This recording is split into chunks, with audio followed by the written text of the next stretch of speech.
It's lights, camera, action in this slice-of-life romance centered around aspiring screenwriter Chiyuki as she chases after her two dreams. Become a talented screenwriter like her deceased mother and find out the identity of the father she's never known. Welcome to Otome Gaming. This is a review of Love or Pretend for the Nintendo Switch. In Love or Pretend, you play as Chiyuki Ueda, a college student studying to become a screenwriter for the film industry. She's following in her mother's footsteps, who, unfortunately, only had one of her screenplays produced before becoming pregnant with Chiyuki and exiting the industry to become a single mom.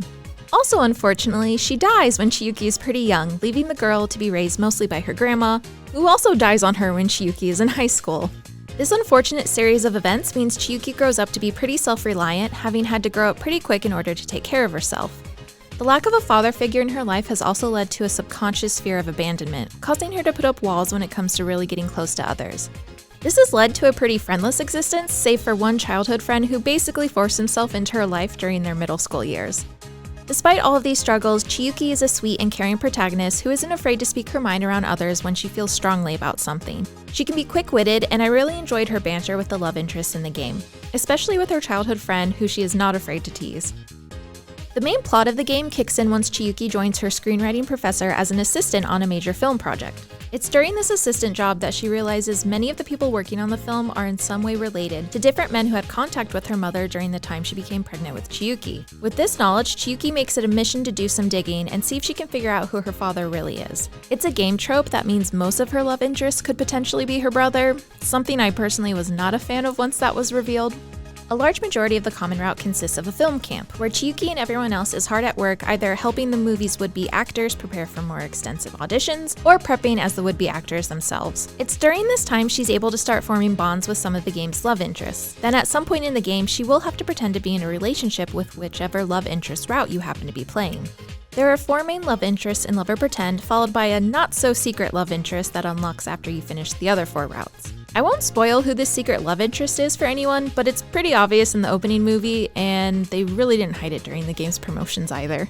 Kazuma Kamikubo. Kazuma is Chiyuki's childhood best friend who works as an apprentice hair and makeup artist. He's loud and silly, but also a hard worker. I really enjoyed the banter between him and Chiyuki. You could really feel the care they had for each other and the playfulness of their years-long friendship. Yukito Sena. Yukito is a famous model with a playboy persona. He comes off as flippant, but is actually very reliable and was a surprisingly complex character. Harumi Makino. Harumi comes off as quiet and reserved, but it doesn't take long to realize it's just a mask for his true personality, which is a super excitable otaku. He's a self-conscious, nervous wreck and is absolutely adorable. Riku Nishijima. Riku is the son of a famous actor, and he's also becoming quite the famous actor himself. He's mature, polite, and diligent in his work, but underneath this public mask, he's become dissatisfied with acting and has lost his passion for the art. And finally, the not-so-secret love interest. His route is short, and it helps tie up some loose ends that were left open in the other routes.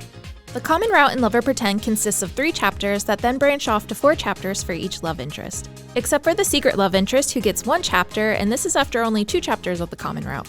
It's a pretty quick game to get through. The only reason I never finished this review sooner is because I kept putting the game down and kind of had to force myself through it. It's not that the game is bad or unenjoyable, it's just mediocre. The dialogue feels really natural and the banter between characters can be fun, but then the pacing is erratic and it feels both slow and also too fast at times.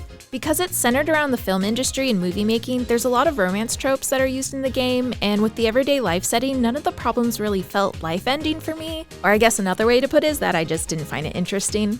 I'm also not a big fan of the underlying subplot of "your dad might be my dad."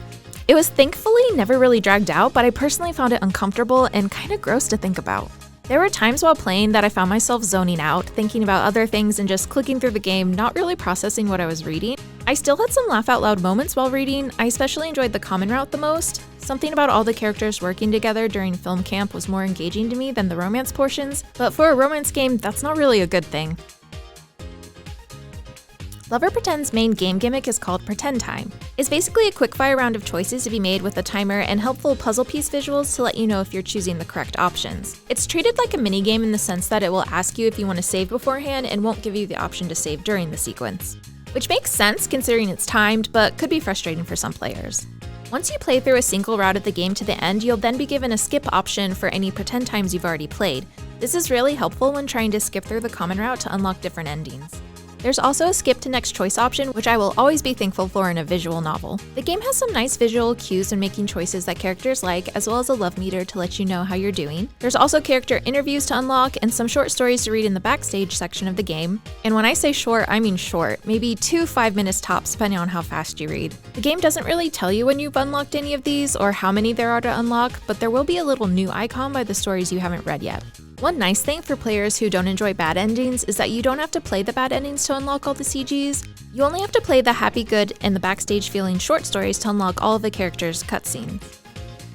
Love or Pretend has some really great CGs and interesting character designs. I particularly enjoyed the interesting highlight colors used in the hair, as well as the screen toning effect for some of the shading. Unfortunately, there are no sprite animations, so no eye blinking or mouth movement. The fact that this is coupled with generic and mostly empty backgrounds makes it feel even more lifeless. There are, however, a few moments of alternating outfits for the character sprites, which I did enjoy and think was a nice touch. When it comes to the soundtrack in game, I couldn't even tell you what it sounded like. I don't remember anything. It was unobtrusive, it was there. I guess it wasn't bad, but it wasn't great either. Something I did enjoy was a voice highlight option in the settings. It's something I hadn't run into before, and what it does is basically it dampens all the other background sounds while a character is talking so that you can really focus on the voice actor.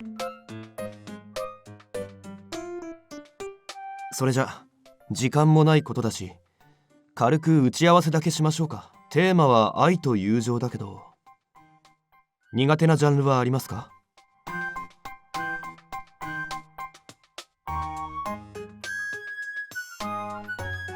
The localization of Love or Pretend was fine. I didn't really run into any huge typos or misspellings. Sometimes the spacing of the text boxes was kind of weird, but that's more a nitpicky thing. It didn't alter the gameplay or ruin the reading experience. There were some definite translation liberties taken for some things, especially with Yukido's dialogue, but I understand that it's meant to match the vibe of the character and allow for an easier reading experience for those who don't know Japanese.